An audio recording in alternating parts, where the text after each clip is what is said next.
What's going on, everybody? This is Andre here, covering for Kevin on the Kevin Breeze channel, and in this video, we're going to be going over some tips, tricks, and hidden features for the Motorola Moto G9 Power. So the first thing I wanted to talk about is taking a screenshot. So normally to take a screenshot, you just hold down the volume down button and the power button.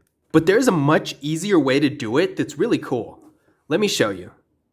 So you're going to go to settings, and then go up to the search bar, and you're going to type 3-finger screenshot. What this does is allow you to take a screenshot instead of holding down the buttons on the external part of the phone by putting your fingers on the screen for a second. Once this is enabled, all you need to do to take a screenshot is go like this for just a second. The next thing I want to go over is how to change the display timeout time. Now there's nothing more annoying than when you're trying to show somebody something, your screen suddenly just times out on you and falls asleep. Now there's a really easy way around this that I want to show you. So again, you're going to go to settings, and this time you're going to hit display, advanced, and then right here it says screen timeout. And here you're going to be able to select how long you want it to go before it times out. As you can see, you can do as short as 15 seconds and as long as 30 minutes.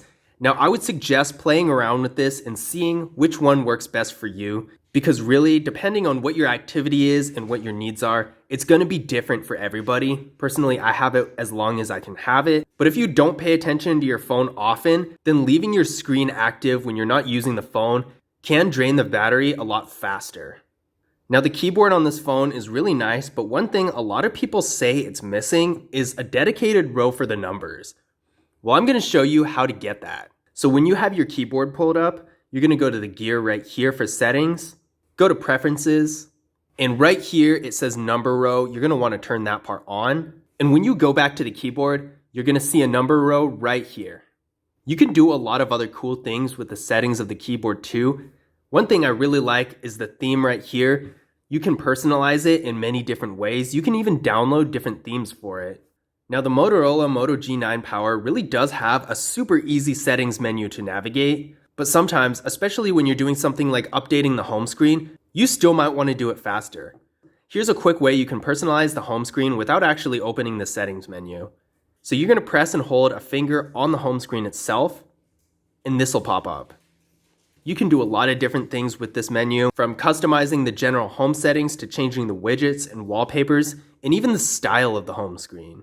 Now, one set of features that's really cool to be able to customize is the gestures. In order to access this menu, you're going to go to settings again and type in gestures.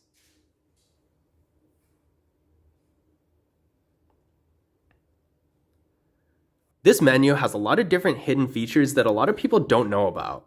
Let's take a look at a few of them. So one really unique feature that's especially useful during multitasking is the swipe to split. Now once you enable this, you're going to be able to enter multitasking by swiping back and forth across the screen. Let's try it out.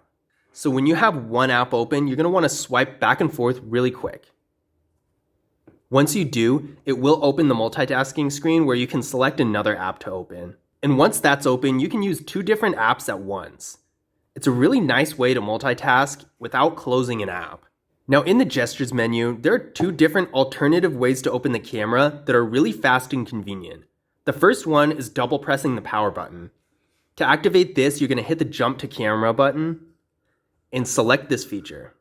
Once it's activated, all you need to do to open the camera is double tap the power button and it'll open right up. The first time you do it, this menu will pop up if you have multiple apps that use the camera. And it's really nice to be able to choose between them because, for example, if you use Snapchat a lot and sometimes have moments where you want to get it out and open really quickly, then instead of going to the app itself, you can select Snapchat for the jump to camera feature. And then whenever you need to open it fast, all you need to do is double tap the power button. Again, once you have the feature activated, all you need to do is double tap the power button and it'll open the camera. The other way to open the camera really only works for the regular camera and no external apps like Snapchat or anything. But it's even faster in my opinion. This is the quick capture setting, and once it's activated, all you need to do to turn on the camera is gesture like this.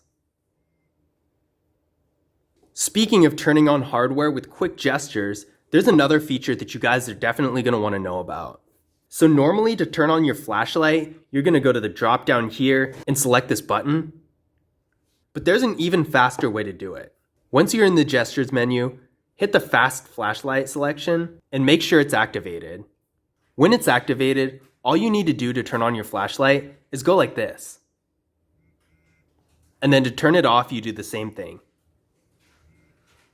Now, as phones are evolving, the interface is definitely changing, and that means some features people miss are going away. Right now for the system navigation, we have gesture navigation that's really great and easy to use, but there are definitely going to be some people out there who miss the classic Android 3-button system.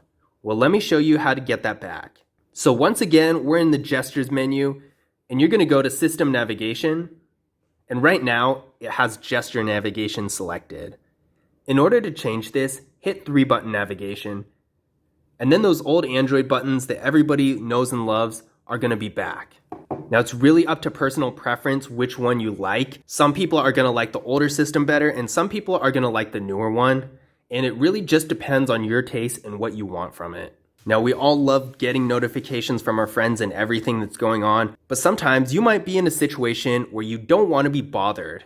Of course, you can turn on Do Not Disturb through the settings menu like usual, but let me show you a more convenient way to do that. So we're going to go to Settings, hit the search bar, and type Flip for DND. Right here. Once this is activated, all you need to do to turn on Do Not Disturb is put your phone face down. You're going to hear it vibrate, and then once it's in this position, it's not going to get any notifications that'll disturb you.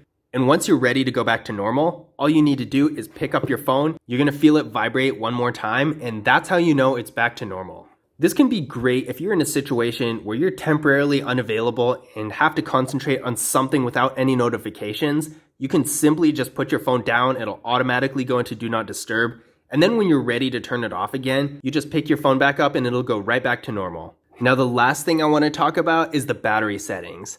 So right now, the battery bar there is great. You can see if the battery is running low or not, but you can't see the percentage unless you pull this down. Now that might work for some people, but sometimes you might want to actually see the battery percentage on the normal screen just to give you a better idea of where your phone's at power-wise.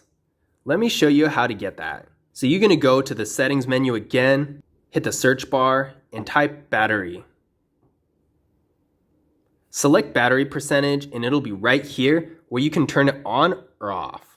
Another thing on this menu that's really useful is the usage details. If your phone's running out of battery really fast and you don't know why, you can go to this screen to see which apps use the most battery. Another thing that goes along with that is the adaptive battery. With this mode on, it'll limit the power used for certain apps that you don't really use that run a lot in the background.